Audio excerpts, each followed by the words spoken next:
Hey everybody, it's Harry from Dilbertesque BBQ, the YouTube channel that teaches you how to master barbecue so you can spread barbecue love. I know my way foraging for food in places like Sam's Club, Costco, Restaurant Depot. I'm a total klutz when it comes to foraging for food out in the wild. I wouldn't probably survive for very long. I want to always to do a bucket list item, which is to take a outdoor survival course. I was very fortunate that Dr. Kevin from California Catch and Cook on YouTube has a course. So I was able to take a course with a few of my classmates to learn how to build a shelter, how to forage in the tidal pools, how to build snares. And this is my little episode of my adventure in Dr. Kev's class.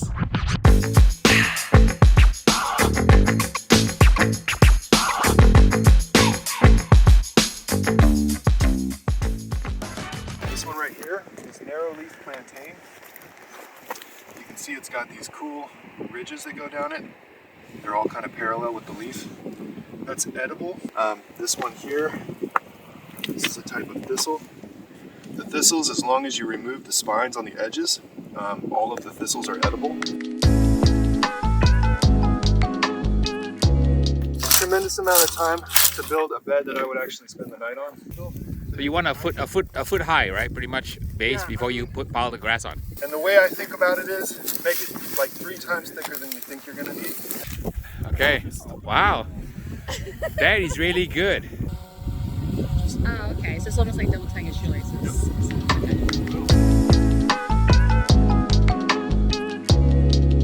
I didn't pick a Y that is perfectly even. Instead, I picked a branch that comes this way and then a Y that comes off the side. And that's deliberate because you're going to be pounding on this, and if it's a perfect even Y, the only place to hit is in the middle, and you're going to likely split it. Oh, okay. This way, it'll transfer energy down into the ground.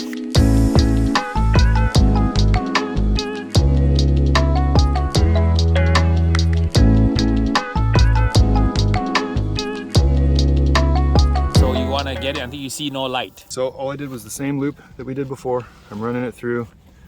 So now we have this slip knot, right? Slip knot, okay. Very, very simple. There is a luck aspect to it, but there's also like recognizing patterns in the environment. If you just set a bunch of snares here, you're not going to catch anything. But if you look around, you read the landscape, and you do a little bit of basic tracking, you're going to see animal runs that are used every single day. And if you set them in the right place and you funnel those animals into those areas, your chances go through the roof of catching some food. They don't just bolt, not like a jackrabbit, which is like a hare. And instead, if you go away and you just sit there quietly, they'll come back out because they want to check to see if everything's clear. And if they come back out and go through your snare, now you got breakfast. Technically, I would make this noose way bigger if I had the right string. I would make that second loop much smaller and tighter.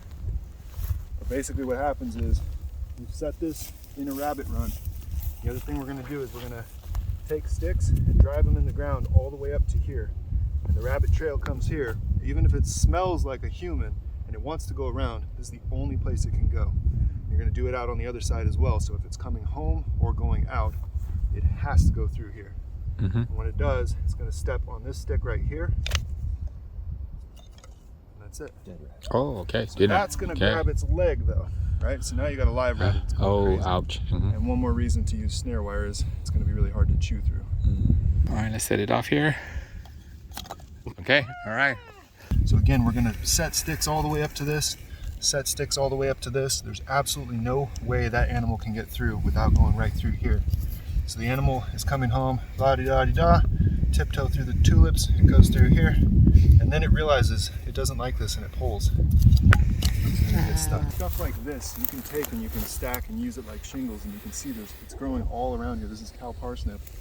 You could totally shingle that up and then put a bunch of duff on top of that, and then if it rains, you've got an extra layer that's going to shed all that water. Oh, great idea. It's got like a parsley-like leaf. This is what they used to kill Socrates. It's deadly poison. Socrates killer, wow. Stuff like this would have been used as sort of the aromatics in that kind of brew. Over here we have native blackberry. The native blackberry is going to have a little bit more pointed leaves and super fine spines on it, whereas the invasive Himalaya blackberry is going to have much bigger spines that are much more widely spaced, and it has more of an ovate leaf with a little kind of pointed tip at it. Mm-hmm. Blueberry will also produce a berry here that looks like a raspberry. It's this beautiful red. Okay. And it's totally delicious. It's kind of tart. Yeah. And then you can also dry the leaves and you can make Hello. a tea from the leaves. Uh-huh. Tea from the leaves. Wow. Okay. So leaves of 3, leave it be, red and green with an oily sheen. But if it's thorny or hairy, it's a berry. And this is definitely blackberry because it's got thorns. What you notice with this flowering stalk is it's got a triangular cross section. Mm-hmm. And then the leaf has a V shape to it and then a very pronounced rib down the back of it. And then the flowers have, 6 petals it looks like, and then they have the white flower with a green stripe down the middle. Do you see that? Yeah. Yeah. Very, Green very stripe, distinct. If it has all those features, and most importantly, smell it. It smells like green onion. So this is an allium, invasive 3-corner leek. Leek. Oh, it's a leek. So Okay. this whole thing is edible, and it's insanely delicious, and it's not supposed to be here, and it grows like wildfire. So whenever you find it, get in here with a digging stick, dig next to it, reach in from the side and pull the whole thing up, and it'll have nice little oniony base and like the whole white kind of leek base of the stalk. Yeah. Delicious. You can use the greens like green onions and the whole base like regular onions or leeks. Wow. Like that. Yep. Now we can shake off Whoa. the dirt. Sweet. Drum roll. You know, because it's a leek, even commercial leeks get a lot of dirt that gets in between the layers, so you really want to cut it, split it down the middle, really Wash it rinse out. the heck out of it. I'd get rid of all these little hairs here. Okay.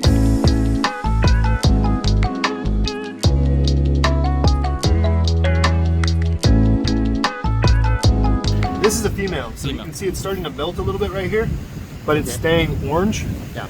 The male will be white. White. Yeah. Get it. Okay. That's like the sweetest uni in the world. Ah, That's sweet. so good. We rate uni thanks to Professor Kevin, my first wild uni here. Wow. You know, it's really amazing, Mother Nature and the essence of the ocean. If you're quick, teeth. Oh, wow. Or strong apparently. Wow. Okay, limpets. You can get it off here. It's a type of a, so it's a mollusk type of sea snail. You can see his little eyes down in here, his mouth. He'll come out and say hi in a second. This one was made by Red Yeti, kind of cool arrow point design. And this is just made out of an old file, which is high carbon steel. You take this, you strike it against a nice sharp edge on a piece of hard stone. That could be quartz, it could be flint, or in this case, a chert. And it actually shears off pieces of the steel. And then the steel wants to be oxidized, and it freaks out because it's been sheared off, and it needs to bond to oxygen. And the easiest way for it to do that is to rust, basically. And so what we perceive as a spark is actually molten steel flying through the air trying to oxidize. And so, I don't know if you can see that. Oh, yeah. Yeah. So this is a rock I just found right over here. Now people will say, oh yeah, but you need to bring, your steel with you. Well, also I think made by Red Yeti is my belt buckle, which is made out of an old file. So this stays with me at all times, in which case all I need is a hard rock. Ready to go. And now that I've got a good angle on the edge, nice sharp edge, I'm going to take my char cloth. It's nothing but an Altoid stem, so you don't need a big budget for this. I'm going to place this right here. It's going to shear off sparks or molten pieces of metal that'll bounce up on top here.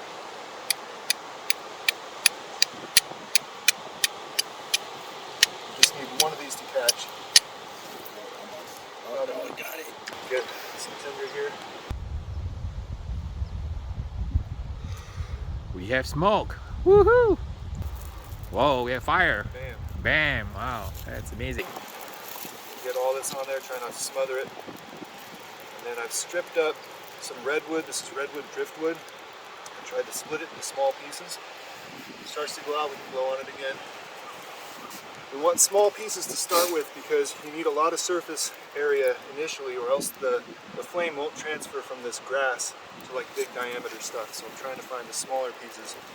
And then also, Matt's gathered up a bunch of this pampas grass, which is basically like an invasive paper that's growing on all the hillsides over here. And this stuff, as you've seen just now, goes up like crazy. So the pampas flowering head is what I just used as my tender bundle.